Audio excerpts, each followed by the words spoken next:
Hola chicos, ¿cómo están? Bueno, nuestro grupo va a hablar acerca de experiencia de usuario.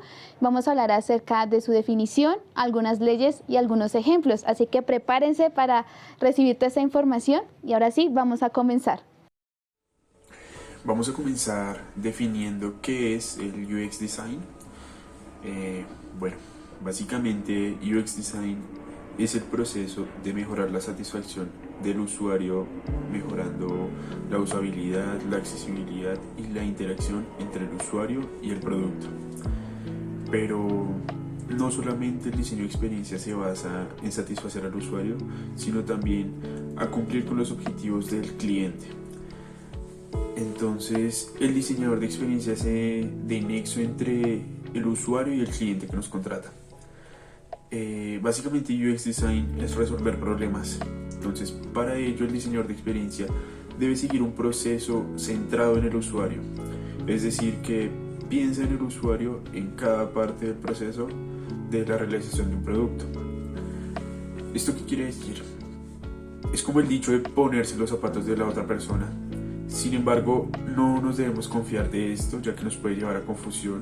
Con esto comenzamos a tener suposiciones de lo que uno cree que el usuario puede llegar a pensar, a sentir o la forma de la que va a interactuar con el producto. Entonces, lo importante para un diseñador de experiencia es llevar un proceso y no simplemente decir que piensa como el usuario, sino que realmente involucrar al usuario dentro de cada etapa de este proceso.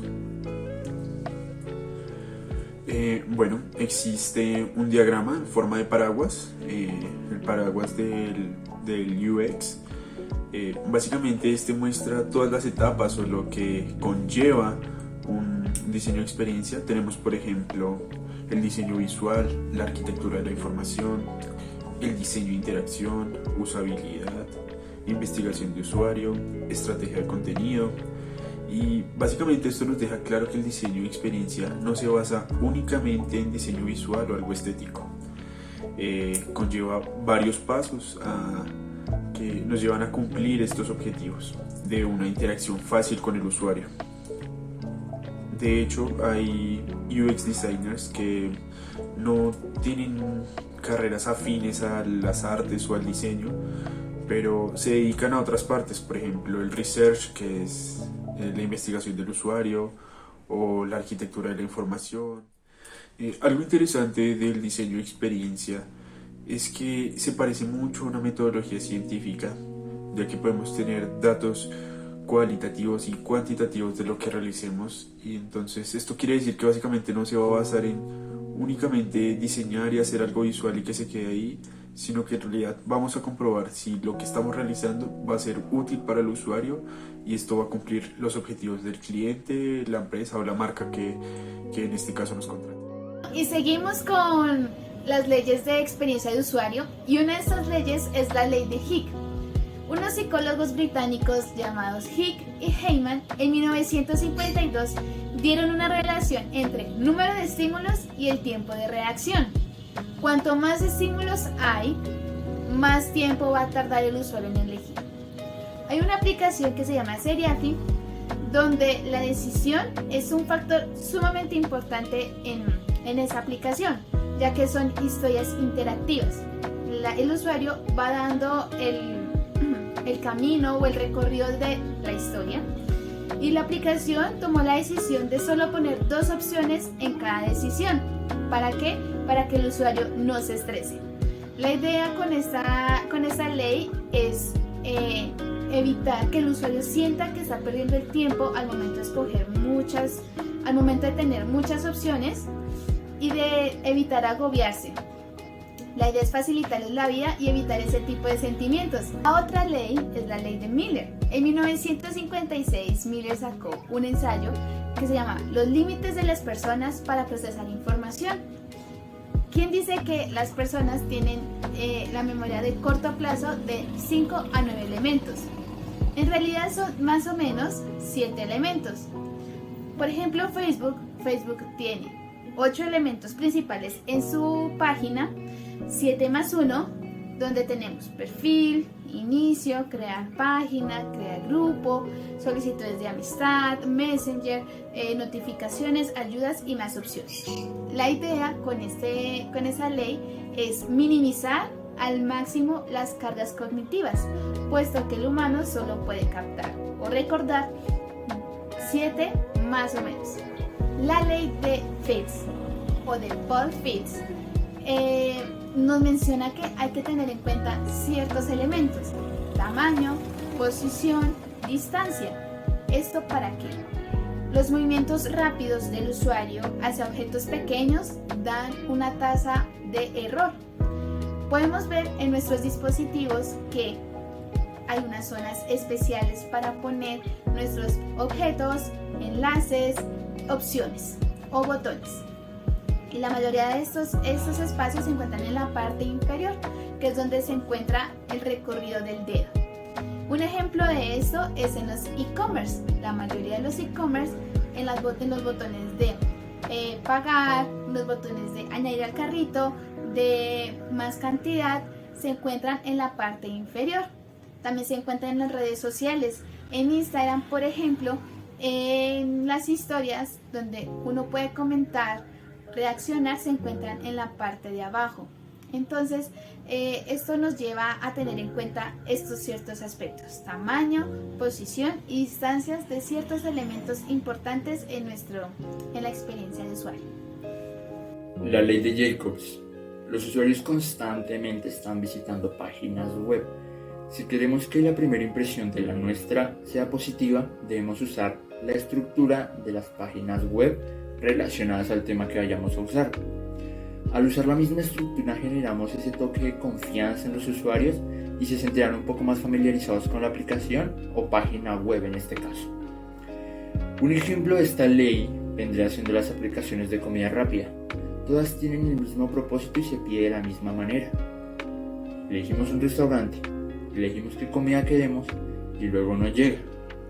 Esa es la misma estructura en 90% de las aplicaciones de comida rápida. Tenemos la ley de la proximidad. Esta ley es un poco más fácil de comprenderla. Cuando tenemos datos que se pueden relacionar entre sí, necesitamos ponerlos juntos.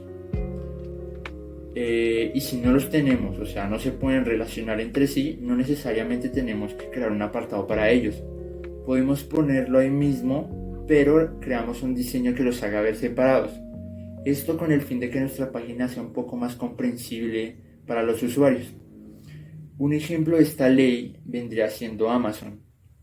Ella tiene apartados que es como novedades, luego nuevos productos o productos más comprados, y basándonos en eso podemos filtrar más información para buscar algo en específico. Aspecto de usabilidad y estética. Los usuarios a menudo perciben un diseño estéticamente agradable como un diseño más útil. El diseño estético influye fuertemente a los usuarios, ya que al ver una interfaz más impecable, más bella, crea una respuesta positiva en las personas, las cuales llega a hacer pensar que el diseño es real. Este personaje es quien nos introduce al mundo del desarrollo web aplicando algunos conceptos y algunas leyes de la Gestalt. Fue en 1995 cuando decidió desarrollar unas 10 ideas generales precisamente para la usabilidad web y el desarrollo de las mismas plataformas. Uno de los principios es el principio o ley de la pregnancia. Esta ley explica cómo es que el cerebro, a través de un análisis, puede llegar a simplificar imágenes muy complejas que están precisamente compuestas por elementos gráficos más pequeños que de manera individual funcionarían totalmente diferente. Sin embargo, es la agrupación de estos elementos que hacen de esa pieza algo único. Este ejemplo juega muy bien con la percepción y se adapta precisamente a esta ley, porque no sabemos si realmente estamos viendo dos caras o estamos viendo una copa. De modo que nuestro cerebro siempre está organizando esa información para poder interpretarla. Así que, si aplicamos esta ley a nuestros desarrollos digitales y webs, estaríamos aportando no solamente al user-friendly o a la amigabilidad de nuestra plataforma, sino que estaríamos llegando a nuestros usuarios creando una recordación, precisamente por el modo sencillo y fácil de interactuar a través de nuestra web. El modo más sencillo de explicar esto gráficamente es utilizando botones. Podemos ver cómo este botón tiene muchos detalles y aparentemente puede llegar a confundirnos, no solamente a nosotros, sino a nuestros usuarios y nuestros clientes, que finalmente son quienes van a interactuar. Sin embargo, si cambiamos la metodología o el diseño para una más sencilla, veremos que el efecto siempre va a ser positivo. Y es que lo sencillo siempre atrae, lo confuso en cambio no. Además, lo sencillo siempre crea una buena recordación. Lo complicado siempre va a ser difícil de recordar. De modo que si aplicamos esta ley al diseño de nuestras páginas web y aplicativos, le estaríamos facilitando la vida a nuestros usuarios y haciendo que esta sea muy intuitiva. Otra de las leyes que aplica Jakob Nielsen es la ley de la semejanza, que, así como su palabra misma lo dice, consiste en agrupar elementos semejantes que comparten características totalmente similares, sin necesidad de apartarlos. Estos mismos se agrupan teniendo en cuenta sus características. Por ejemplo, en Instagram podemos percibir la división de diferentes secciones en la misma pantalla y de la siguiente manera.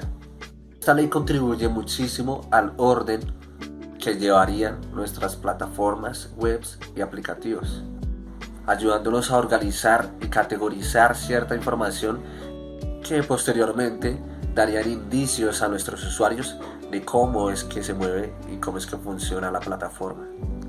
También está el efecto de posicionamiento serial. Explica cómo es que los objetos que están ubicados al comienzo y al final de un listado X cualquiera de objetos pueden generar más recordación que aquellos que están en la mitad de estos mismos.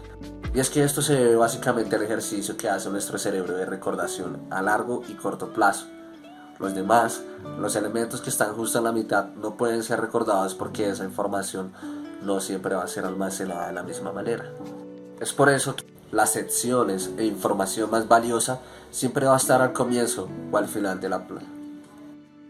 Bueno, y ya para terminar, uno de los efectos que nos hacían faltas es el efecto de von Restorff. Es un efecto que fue descrito por primera vez por la psiquiatra y pediatra alemana Edwin von Restorff en 1906 hasta 1962, que en el año de 1933 determinó que era más probable recordar elementos que resaltan por características como el color, la forma, salirse del grupo semántico, o sea, algo que lo caracterizaba de los demás, no sé, digamos en un grupo social una persona alta.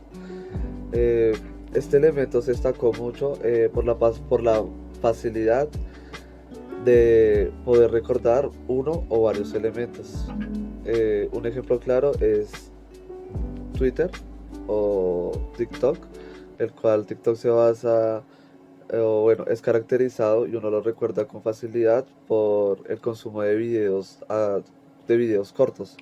O sea, transmites información por un video de 30, máximo 60 segundos y pues esto tiene tal magnitud que millones de personas lo ven en un segundo y eso ayuda a que haya más información en las redes sociales.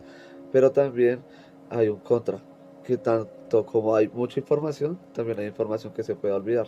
Depende del usuario al cual llegue la información, si le gusta o no. Bueno, y ya para terminar,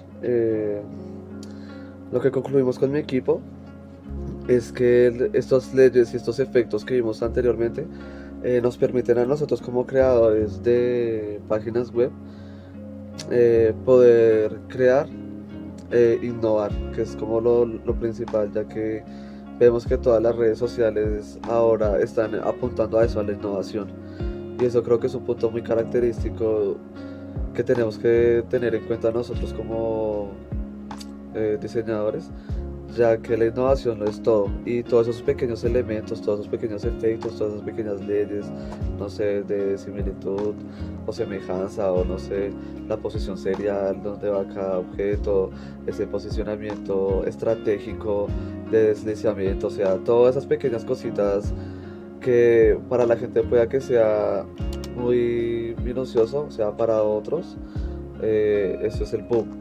Y eso es lo que hace que resalte una página de otra, lo que hace que se viralice o no, lo que hace que abunda tu empresa o no también. Entonces se me hace que fue un punto muy importante en este corte, ya que nos hacía mucha falta, yo creo, ya que de pronto no teníamos muchos conocimientos con respecto a estos efectos y a estas leyes.